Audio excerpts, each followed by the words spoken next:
AITA for cutting off a long-term friend group after they treated my daughter's best friend like shit? So, this might be a long one. Reddit, I really need some perspective because I feel like I'm losing my mind over what happened last weekend. It's been eating away at me, and I need to know, am I in the wrong here, or did I have every right to do what I did? First off, let me set the scene a bit. My husband, Keith, and I have been close friends with this group of people for over a decade, like 12 years, which feels like a lifetime when you're raising kids. We met Cindy and John when our oldest was about 4, and our younger ones were still in diapers. You know how it goes. You meet through your kids, the kids become friends, and suddenly you're spending every weekend together. Cindy and John were always easygoing. We'd have BBQs, and they'd bring their 2 girls, sweet little things, one's 9 now, the other's 5. Then there's Travis and Janelle, who joined the group a bit later. They got 6 kids. Yes, 6. It's chaos whenever we get together, but it's a kind of beautiful chaos that you only get when a bunch of kids are running around while the adults sit by the fire and pretend they're still in control. The thing is, we own this private lakefront property. It's not huge, but it's enough to feel like a retreat, and every summer, we've opened it up to the group for weekends, sometimes even weeks at a time. The kids love it, we love it. It's a great escape from the daily grind. Normally, summers are our favorite time of year because it's when we can just be together, relax, and let the kids run wild. But this summer has been different. My 14-year-old daughter, who we'll call Emily, has had a rough go of it the last few years.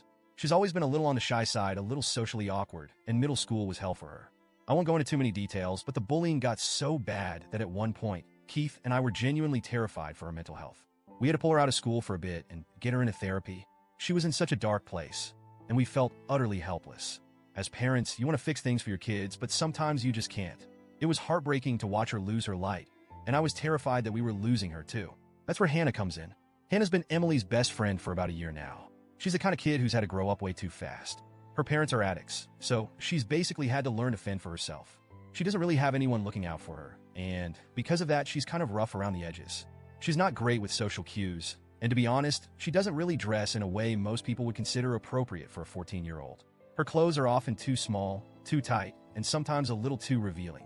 But it's not because she's trying to be provocative or anything. It's just all she has. And honestly, who's teaching her otherwise? Despite everything Hannah's been through, she's a good kid. She's sweet, respectful, and always eager to help.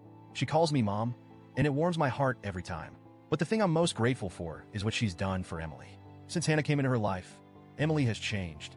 She's opened up, she's smiling again. She's engaging with the world in a way I hadn't seen in years. For the first time in so long, I feel like I have my daughter back, and I owe a lot of that to Hannah. So yes, I'm very protective of this girl. She's practically family at this point. Now, here's where things started to go wrong. Last weekend, we were hosting one of our regular summer get-togethers at the lake house. The usual crew was there: Cindy, John, Travis, Janelle, and all the kids. It was one of those lazy Saturdays where everything seemed perfect. We had a bonfire going, the kids were playing music and dancing, and the adults were sitting around the fire, sipping beers and talking about life.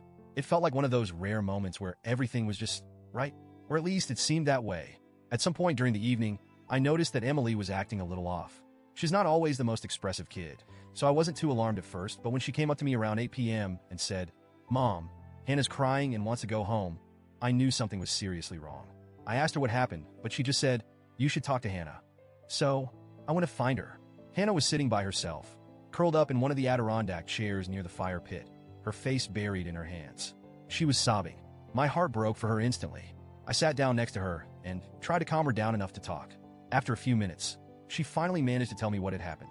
Apparently, while Keith and I had been talking with the other adults, Cindy had pulled Hannah aside and told her that she had been there long enough and needed to go home. When Hannah asked why, Cindy told her that John was uncomfortable with the way she was dressed and the way she was dancing. He didn't want their daughters around her because he thought she was being inappropriate. And to make matters worse, Cindy wasn't the only one who thought this. Travis, Janelle, and even John himself all chimed in, agreeing that Hannah's behavior wasn't appropriate for a 14-year-old. They basically all ganged up on her while my husband and I weren't there. I could feel the anger boiling inside me as she told me this. How dare they? How could a group of adults, people who had known us and our kids for over a decade, turn on a young girl like that, especially one who's been through as much as Hannah? I was livid, but I knew I had to stay calm for Hannah's sake. Once I got her calmed down, I promised her that she didn't have to go anywhere and that she was welcome at our house anytime. Then, I marched straight back to the group by the fire and let loose. I didn't hold back. I told them all to pack their stuff and leave. They looked completely shocked, like they couldn't believe I was mad. When I mentioned Hannah, John had the audacity to say, "You have to understand where I'm coming from. I'm a grown man, and I don't need some half-dressed teenager dancing around me." I also don't want my daughters thinking that's okay. That was the final straw. How dare he? Hannah wasn't anywhere near him. She was dancing with Emily and the other teens, minding her own business. But the way he twisted her innocent behavior into something disgusting, it just made me sick. The fact that a grown man could look at a young girl who's been through so much and make her feel like she was doing something wrong simply for existing? No, absolutely not. I stood my ground. I told them all to get out. Sydney tried to reason with me, saying their kids were asleep in the tents and that they had a long drive ahead of them. But I didn't care. I wasn't going to let them stay another minute on my property after what they had done.